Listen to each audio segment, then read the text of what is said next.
Olha, com a chegada das férias escolares, a conta de energia pode ficar mais salgada. O maior tempo em casa e o uso intenso de aparelhos eletrônicos impactam o consumo. Mas será que é possível economizar mesmo durante esse período? Para dar algumas dicas práticas e eficientes de economia, vou conversar agora com o Marcos Aurélio Silva, que é executivo de faturamento da Equatorial Goiás. Está conectado aqui com a gente. Bom dia, bem-vindo.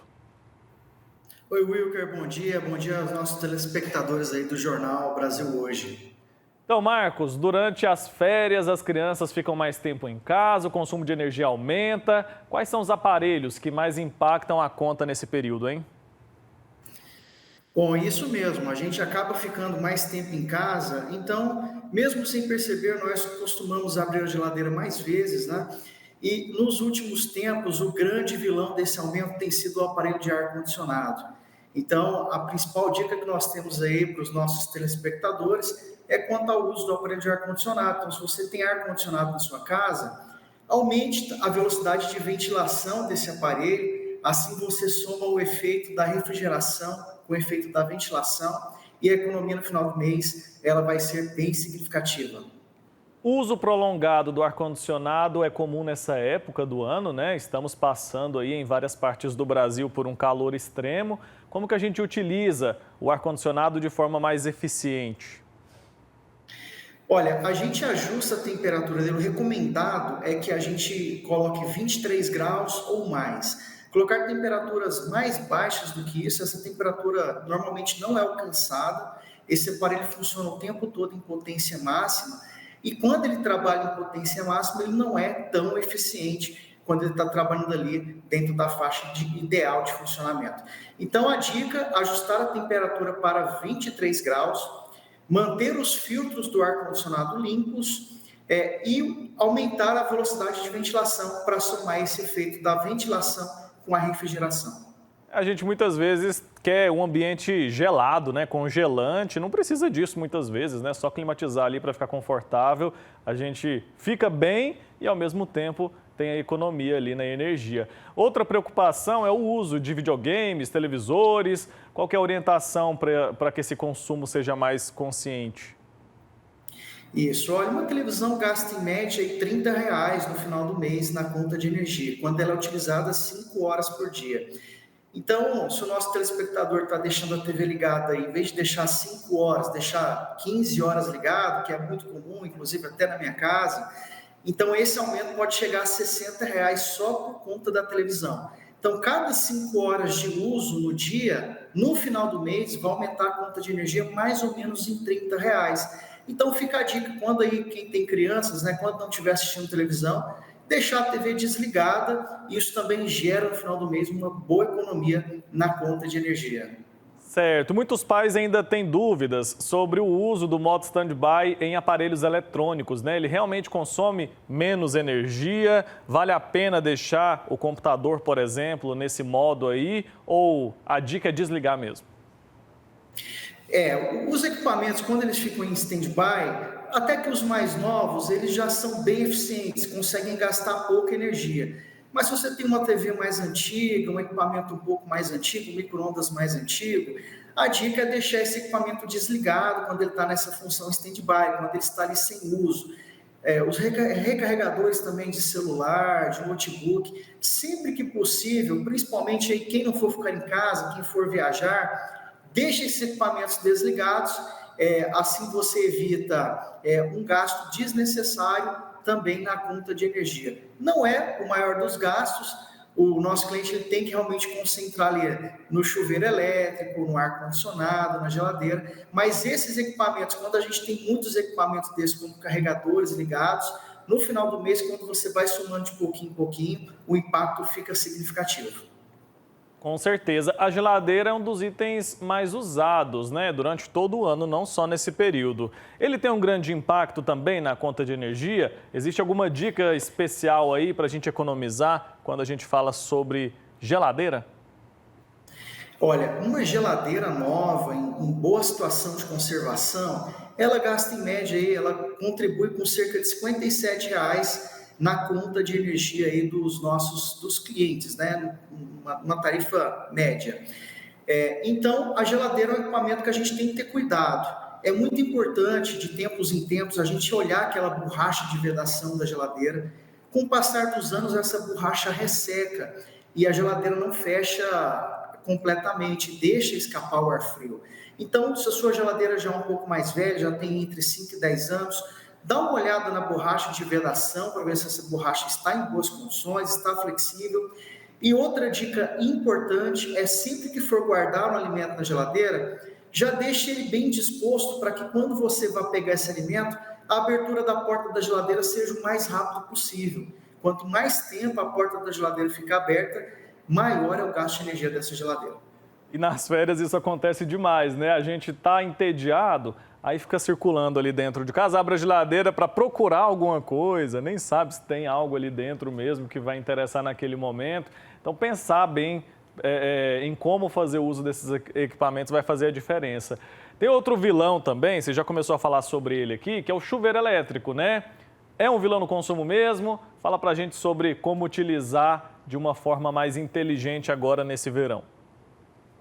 Olha, o chuveiro elétrico, quando ele é utilizado em média 32 minutos por dia, ele contribui lá no final do mês, né? Então, se você tem uma família com 2 pessoas, cada um toma um banho de 16 minutos, no final do mês isso vai representar mais ou menos R$ 86 na conta de energia. Então, o chuveiro também é um vilão do consumo.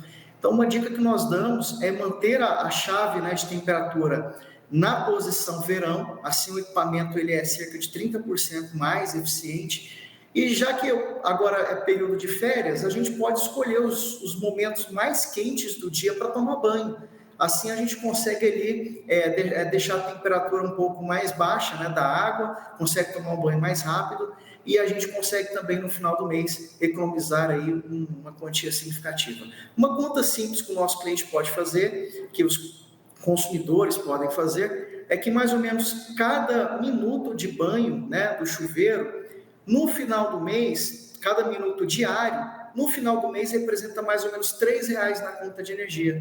Então, se você reduzir seu banho ali 5 minutos, conseguir otimizar seu banho, no final do mês você vai estar reduzindo ali mais ou menos R$ 15 na sua conta de energia. Então, é um equipamento que tem muita oportunidade da gente otimizar o uso. Com certeza, né? E se a gente pensar que isso se multiplica pela quantidade de pessoas na casa, com certeza vai fazer uma diferença no fim do mês. Muitas famílias estão viajando, né? Aproveitam as férias aí para fazer isso, a casa fica vazia. O que elas devem fazer para evitar gastos desnecessários de energia enquanto estão fora? Olha, os equipamentos que não serão utilizados, como TV, equipamento de internet, recarregadores de celular, micro-ondas, todos esses equipamentos que estão na função stand-by, você pode desligar da energia. Se a sua geladeira também estiver vazia, ou tiver com poucas coisas, e você for ficar mais do que 5, 6 dias fora de casa, é recomendado também que deixe a geladeira desligada e deixe a porta dessa geladeira aberta ali para não mofar, para não estragar a geladeira. Então essa dica também, para quem for ficar muitos dias fora de casa, lembre de desligar os equipamentos, né, que estão ali conectados na tomada, e se não tiver nada da geladeira, é outra oportunidade de economizar, deixando esse equipamento desligado. Não estraga não a geladeira se ficar desligada? Olha, se ela ficar bem sequinha, com a porta aberta, ela não estraga. O que estraga a geladeira, que faz dar mofo na geladeira, é ela ficar fechada, né? Porque ela retém um pouco de umidade. Então, se for deixar a geladeira desligada, coloca uma cadeira ali na porta da geladeira para essa porta ficar aberta, para não mofar, para não criar um ambiente quente e úmido, né? Que é propício para a proliferação aí dos fungos, das bactérias. Muito bem. E existe algum tipo de manutenção preventiva nos equipamentos que as famílias podem fazer para reduzir o consumo de energia? Olha, temos sim. O principal é a geladeira. Eu até brinco que o problema da geladeira é equipamento que dura muitos anos, né? Então, é muito comum a gente ter pessoas com a geladeira que já tem 30, 40 anos, que estão em uso até hoje. Então, com o passar do tempo, essa borracha, né, resseca. Então, muito importante fazer a revisão da borracha de vedação da geladeira, mais ou menos a cada 5, 10 anos ela precisa ser trocada. Aquela grade traseira da geladeira, com o passar do tempo, ela também acumula gordura e ela dificulta o funcionamento da geladeira.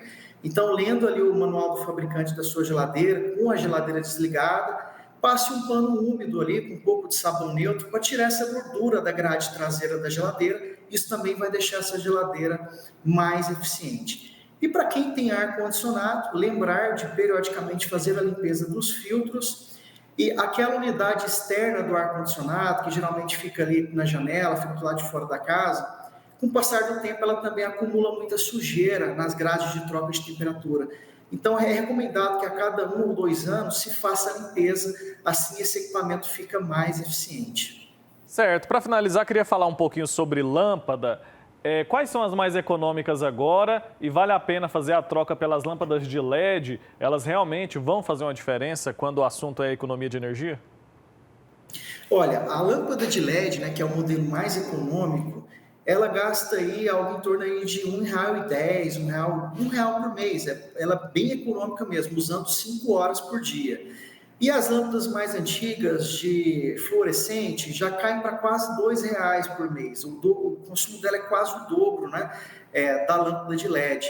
Então, para você que tem muitas lâmpadas antigas ainda, daquela lâmpada, né, mais antiga, fluorescente, ou mesmo daquela lâmpada incandescente, aquela amarelinha que esquenta muito, vale a pena trocar essas lâmpadas. Hoje a gente encontra modelos aí bem baratos, em cerca de 5, 6 meses, com a economia na conta de energia, a gente consegue pagar o valor dessa lâmpada. Então, se você tem muitas lâmpadas dessas ainda na sua casa, avalie, porque a troca, em poucos meses, a gente consegue pagar o custo dessas lâmpadas com a economia da energia que a gente terá na conta. Perfeito. Marcos Aurélio Silva, executivo de faturamento da Equatorial Goiás. Obrigado pelo seu tempo aqui com a gente, pelas orientações importantíssimas para quem nos acompanha. Um abraço, até a próxima, viu? Nós que agradecemos, um bom dia a todos. Tchau, tchau.